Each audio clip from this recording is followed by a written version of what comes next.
Alright gang, this is a video I've been wanting to do for this specific series of fragrances on the channel. I've spoken about it here and there, never really, I should say, done a whole video on the fragrance, but I have been a fan of the series of number 19 from Chanel.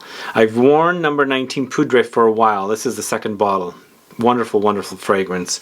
Recently I picked up the original, as you can see here, in the Eau de Parfum, and then this is the Eau de Toilette. So this is a series that was initially launched in 1970, and there's 4 versions. I'm covering 3 of them today. I don't have the Parfum version, and those of you that are ladies have been asking me to do more fragrance review videos on feminine fragrances, and even though these are feminine fragrances, I think those of you that are men that like bitter green fragrances should stay on and watch this review on this particular series, because I'm absolutely in love with this series, and the entire series uses a note called Galbanum, and it's pretty much running throughout the whole series in different concentrations and forms. So if you want to find out about Chanel number 19 in Eau de Toilette, Eau de Parfum, and then also Eau de Parfum Poudré, then please stay tuned.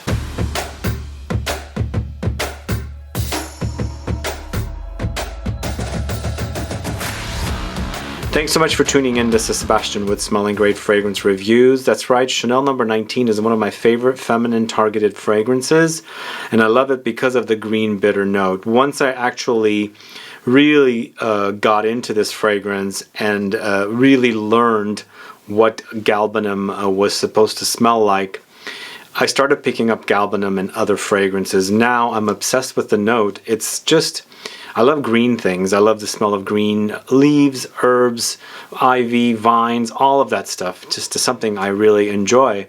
And here in this particular series, it almost smells like you're like just swimming in ivy, green leaves, just like taking a bunch of those leaves, chopping it up, and you're taking a whiff of it, you know? That's what this particular series smells like to me, and it's fantastic. It's a great, great smell. Like I said, once you learn this particular smell from this series, you'll be able to, you know, discover fragrances that feature this note. In these fragrances, as I said, it's the main player, and then in other fragrances, it could be like a supporting player. But once you know the note, you'll be able to pick it out. So anyway, I'll let you know about these 3 different versions of Chanel number 19. But before I do, if this is your first time tuning into the channel and you still haven't subscribed to the channel, please do click the subscribe button below, and also click the bell so that you'll be notified for future videos and giveaways. So let me ask you right off the bat, how many of you that are women or ladies wear Chanel number 19? And also, how many of you that are men also wear Chanel number 19? Put a comment down so that I can find out. So the original Chanel number 19 in Eau de Toilette was launched in 1970, and it was created by Henri Robert.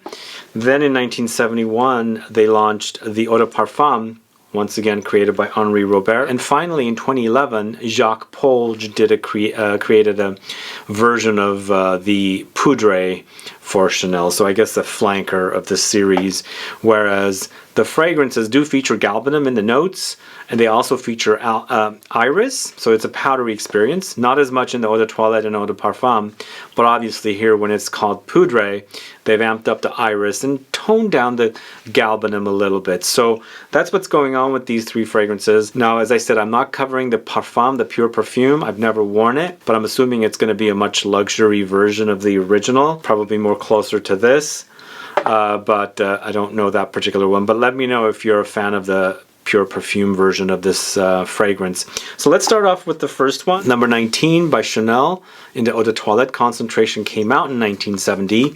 And according to Chanel's website, this is apparently the last fragrance that Coco Chanel used to wear. So I don't know how many fragrances they had up until, you know, 1970 or until when this was launched, but I'm assuming they had some additional fragrances come out. Well, definitely have other fragrances that have come out after this particular series. But you know, as a house, Chanel doesn't seem to crank out a lot of fragrances. They focus on one, and then they kind of maybe do flankers and things like that. So they go multi-years between launches. But this did come out in 1970 currently on the Chanel website, 100 ml is $115. So it's a little less than the Eau de Parfums. And the notes in here featured are Galbanum, green notes, and iris. So for me, this one is the easier to wear version of this one. And between the two, I do prefer this one. I've had this one not as long as this one, and then I've had this one the longest. Obsessed with the smell, as I said.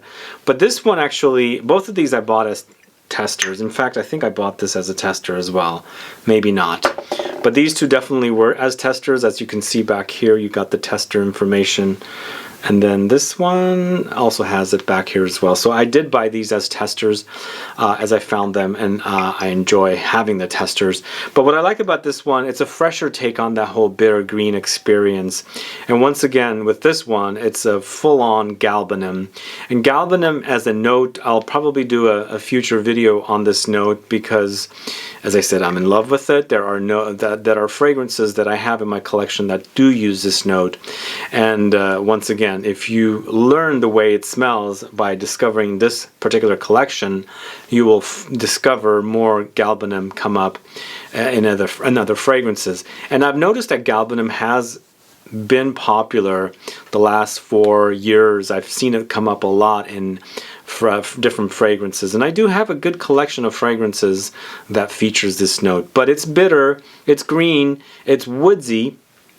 It's very, very earthy, but you gotta like that bitter green quality. Now, as I mentioned with ozonic notes, the experience of a cucumber, there is a bit of a cucumber-like quality because it's very, very crisp, but I don't experience the ozonic watery touches that inside of a cucumber has here. So just you know, visualize a bitter vegetable or something with this, but a very, very green smelling vegetable, and that's kind of what the experience is for me. Or imagine just a bunch of leaves and ivy and twigs chopped up, and that smell. That's pretty much what you get with this one. But it's a powdery version of it, you know, because they do combine it with the iris note. The iris is pretty prominent, but it doesn't get as powdery as the Poudré version because, as I said, with this one, they have reversed it a little bit. Not too much, but definitely the iris is a little more than the Galbanum in that one. But this is, I think, as a starter for you to experience this particular series of fragrances, I could go with this one. And once you've accepted this bitter greenness, you can, graduate to the Eau de Parfum, the Eau de Parfum Poudré, and even perhaps the Parfum version, which I'd like to experience the Parfum collection from the Chanel fragrances, but they seem to be more like dabbers, not spray, which I do prefer sprays myself. But if you like the whole green experience, I think this is a great collection of fragrances to dig into. And if you're a fan of Chanel, I highly recommend it. It's not part of the less exclusives. It's a collection that's separate, like Chanel No. 5 or something like that. This is definitely Chanel No. 19, obviously, as you can see right there. And it is the highlight of the Galbanum note. Wonderful, wonderful fragrance. A great fragrance. But for me, my favorite, as I said, is the Eau de Parfum because it's a lot more concentrated. And the reason why I like No. 19 Eau de Parfum is because it's deeper and richer. Just imagine this, but a lot more concentrated. And with this one, it came out a year after this. It was created by the same perfumer, Henri Robert. It's considered a green floral once again, and a 100 ml bottle of this one is $138. So it's a little more than this, obviously, because we're getting a higher concentration of perfume oil. And with this one, the notes are Galbanum once again, green notes, iris, Ylang-Ylang, lily of the valley. So they do have, oh, I think there's also rose here, which I don't pick up too much of. Perhaps it's kind of like a green rose, but for me, it's more about the Galbanum, green notes, the iris for sure, and that lily of the valley, because I do pick it up here pretty prominently. Really, I'm really sensitive to this particular flower. It reminds me of spring. Obviously, it's used for a holiday or a ritual in France, but in here, once again, it's just a concentrated version of the original fragrance, and the green bitterness is a little more amped up. And one thing I forgot to mention about Galbanum, the Galbanum is turned into kind of like a resinous experience. So in the end, it's like almost like a gum resin to me, what Galbanum is. So it does have a little more of a resinous touch in here, but definitely more green, a lot more bitter. It's spicy as well. I experience spiciness from this particular flower. And of course, with the fact that it has the Ylang-Ylang, the rose and the lily of the valley, you do experience some floral touches in here, a lot more than you experience it here. Because here I feel like they're there, but it's a lot more toned down. Here they're definitely more amped up. So one other thing I forgot to mention with this one, which I shouldn't mention it for this one anyway, because this is not as musky as this one. This one gets musky to me, but for me, the Poudré gets even more musky than the original Eau de Parfum version. But an overall great scent. So this is kind of like the series is the opposite of what's really popular. Even it's a Chanel, it's a designer, it's completely different. It's not like a sweet floral, it's bitter, obviously. It's not like a fresh, and even though it has fresh touches, it's green. So you don't find green notes in feminine fragrances a lot, if at all, but it's here. It's definitely here. So it's just a complete different kind of a fragrance that's been around for many, many years in the collection of Chanel, and that's what makes it unique for me, and a great scent to wear. And again, guys that are okay wearing feminine fragrances, this is something that you should check out if you like the idea of this whole Galbanum note with the green touches. I mean, the color of the juice is definitely what you're wearing, but basically, you know, all these chopped green leaves and ivy and twigs and things like that, you just, you know, kind of like throw it into water and then take it out like many, many days later, and kind of like the color turns into this sort of, that's just a visual thing I'm giving you guys, but it's just a very, very unique kind of a fragrance that's in a collection that's targeted to women that, you know, goes green like this. Just a very, very unique fragrance, and one of my favorites. I think if I had a toss up between number 5 and number 19, this would be much more of a wow kind of fragrance for me, in contrast to number 5. Even though number 5 is fine, this is just very, very unique, just because it's just overly green, and I like that about it. But an overall great experience. There are some powdery touches here. They're here as well, just because we have the iris note, but it's not going to be as powdery as the Poudré version here, where, as I said, the iris makes it a lot more powdery because it's reversed with the Galbanum note. But boy, this is a great scent. How many of you are fans of this one or the original version? Let me know. Put some comments down so I can find out. What a fragrance this is. Such a great release, one that I love to wear, because that smell is, I guess it's addicting for me. And once you like these kind of bitter green notes, and you, as I said, when you recognize it and you smell it in others, you want more.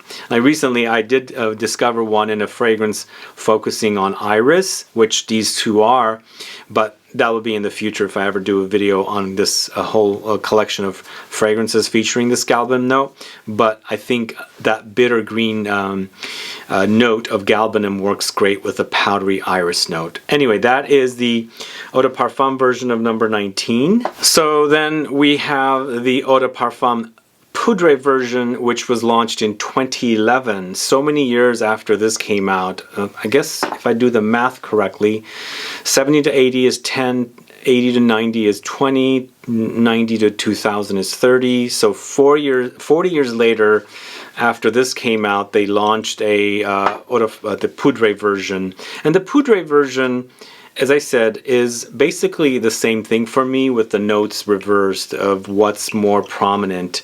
But for me, the iris is prominent. It does have a much more powdery experience, but not a, I mean, it's powdery, but you get a lot of Galbanum with it. It's not like the iris is winning with how much of it is there in contrast to the Galbanum, because in the end it's a very, very green experience but overly powdery. So this came out in 2011, same price as this 100 ml for 138. Both of them are eau de parfum concentration. This is created by Jacques Polge, whereas the other ones were created by Henri Robert. Notes for this one features iris, Pallida, Galbanum, green notes, white musk, and vetiver. See, they've added a masculine note here to make it a little more masculine. I don't think it makes it masculine, but I mean, these notes to me don't scream too feminine. For me, what notes scream feminine to me are the white flowers. Those are like some of the, and even though I don't find gender with fragrances, notes I do, but these are just not floral, just a different kind of a smell. And I've experienced fragrances like this in the niche world that are targeted unisex, so I think you have to kind of just put your nose on them and experience them. But with this one, just an overall powdery experience. But one thing that's really prominent here, that's not so prominent here, and even though I said it was musky, this is a lot muskier for me in comparison to this one. So there's something in here that's making it a little more musky. Obviously they say they've added white musk, but I'm getting a little bit of your traditional muskiness rather than a white clean musk, because traditionally for me, white musk is very, very clean. I'm getting a little something, slight funkiness, not much, but a little. But overall, very, very powdery, irisy, but still, once again, very, very bitter and green and earthy at the same time. And they have woody touches and some aromatic touches. So as I said, this is the first one I got, and I enjoyed that experience. I wore it so much. Later on I picked these two up because I love this collection so much. It's just a winner for me. A great concept or idea, and what they've given us is something phenomenal. Now, one other thing I want to mention, I don't know the pure perfume version, and I don't know this particular series as to how they smelled when they were launched. I'm sure these are not as great as they used to be, but for me, they smell great as they are right now.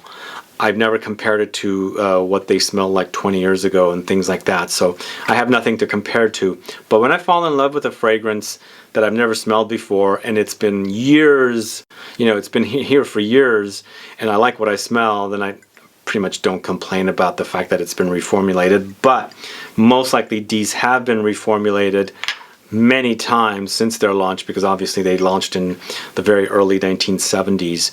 But to me, they smell great today, and I highly, highly recommend it that you try these, man or woman, to see what you think about these two fragrances, because they smell great. They're just beautiful, beautiful green fragrances with the Galbanum note and iris. Those are the main notes running throughout the whole series, and I recommend it. I really, really recommend them, and check them out. Get some samples if you can.